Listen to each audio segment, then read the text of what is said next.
the URM brought this idea into Taiwan, and some very important people followed URM training and were actually part of the Legislative Yuan, and then actually got this here through the National Assembly.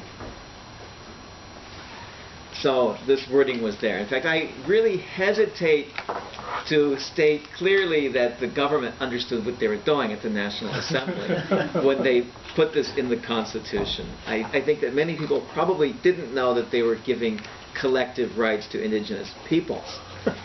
In fact, if you look at the official English translations of these constitutional revisions, both the English of the 1994 and 97 revisions say that the Aborigines have rights. There's nothing about peoples in the English translation of the 1997 revision. So there probably is a little bit of the way in which the indigenous activists were actually able to get something into the Constitution that the politicians might not have been so aware of. But it's in the Constitution now, and it has implications later on.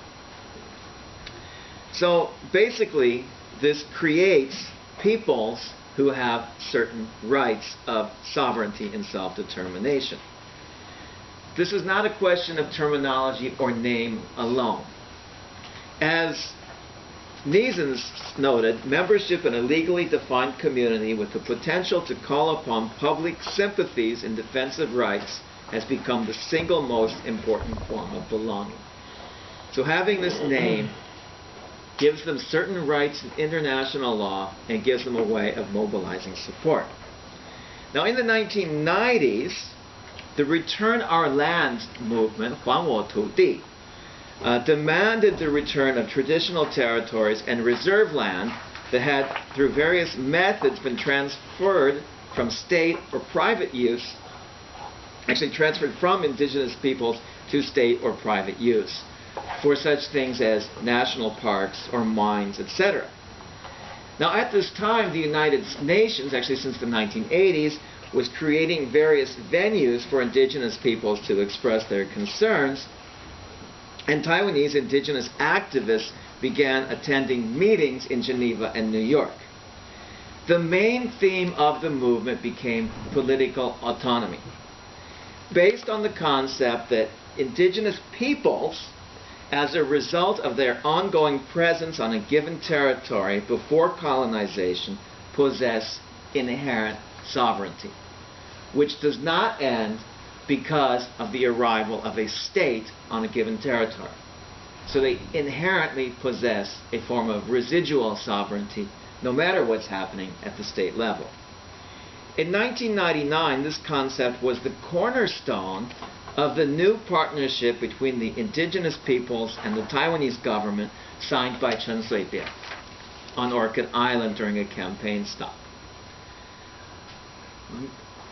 Indigenous activists who signed this sometimes laugh and say that he might not have understood what we meant by indigenous sovereignty, but it is in that document. And indigenous activists have since then interpreted this as a very important state-to-state treaty. Now this momentum continued and basically culminated in the 2005 Basic Law on Indigenous Peoples, 原住民族基本法. And there you have 原住民族in the title of the law. In fact, it's in many different laws now.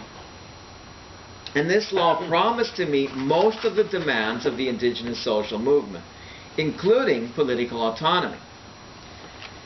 The Council of Indigenous Peoples expanded in size during this time, and so many indigenous activists joined their ranks. Some activists were concerned that by becoming parts of the government they would lose their radical edge. But at the same time, members of the Legislative Yuan were competing with one another to show that they defended indigenous rights better than the others.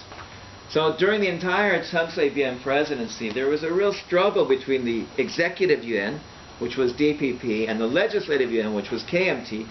And part of the conflict was trying to prove that their side best protected the interests of indigenous peoples.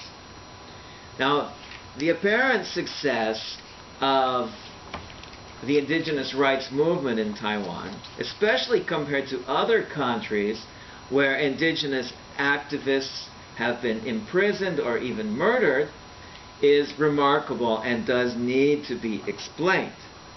Now, some people have said that it's because Taiwan wanted to create a non-Chinese identity.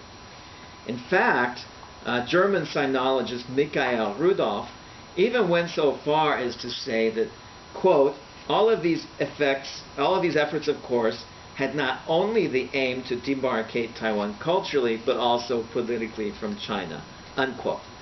And I think they can explain why some state actors wanted to accept indigenous rights. But it doesn't explain anything about the internal dynamics of the indigenous movements, and it does not address the long institutional roots of indigeneity in the colonial period. So this goes way back to the Japanese period. It's not something that the DPP is instrumentalizing in any way.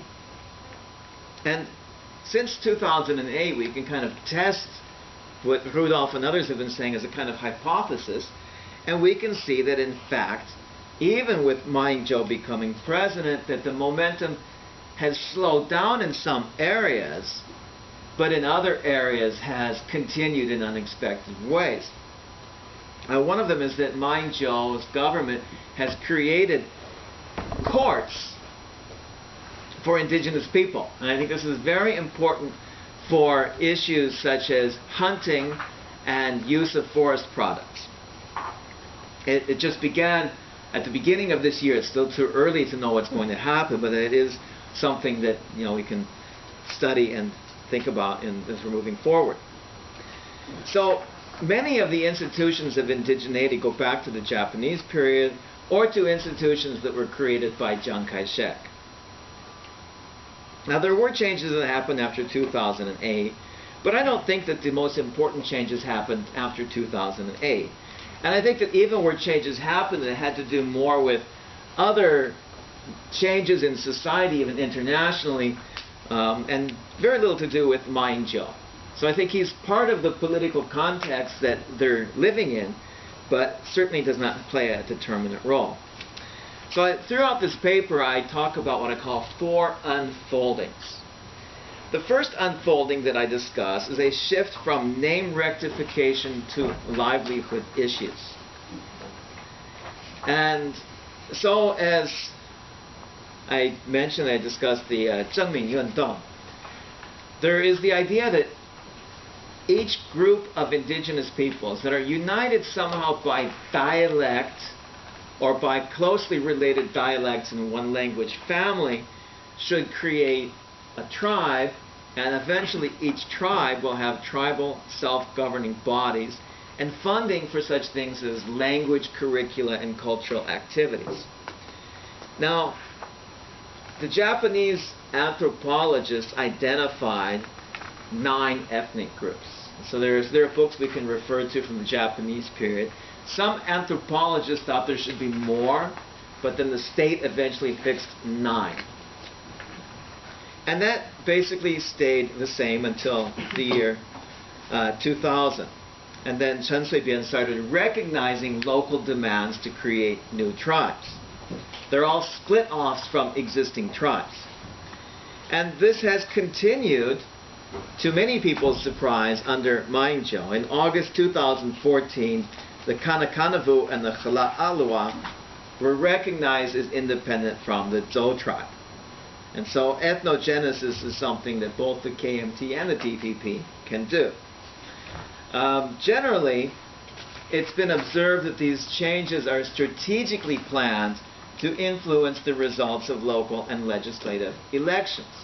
So most likely this change happened just 2 months ago because they're thinking about the year-end elections. So from a village level, and this is the level that anthropologists tend to do best at analyzing, the rather abstract and political nature of identity changes makes their necessity difficult for local people to understand. They often perceive the creation of new organizations or new tribal identities or any kind of institutional change related to new ethnic groups and proposed forms of self-governance to be attempts by indigenous leaders to create new positions for themselves. On the subject of indigenous self-determination, Rudolph thus quoted one person describing such proposals for autonomous zones as, quote, only a means to get Aborigines locked up in a cage so that people could look at them like monkeys in a zoo, unquote.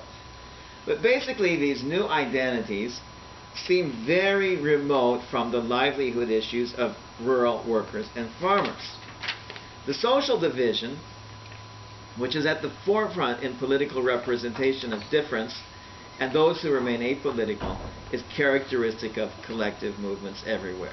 In fact, in all of the villages where I stayed, and I've spent nearly 3 years now in Aboriginal villages, most people are more interested in things like the price of their crops, or on the contracts that labor contractors break with them and so forth, than they are about whether they're called Ataya or Seje or Dorogu.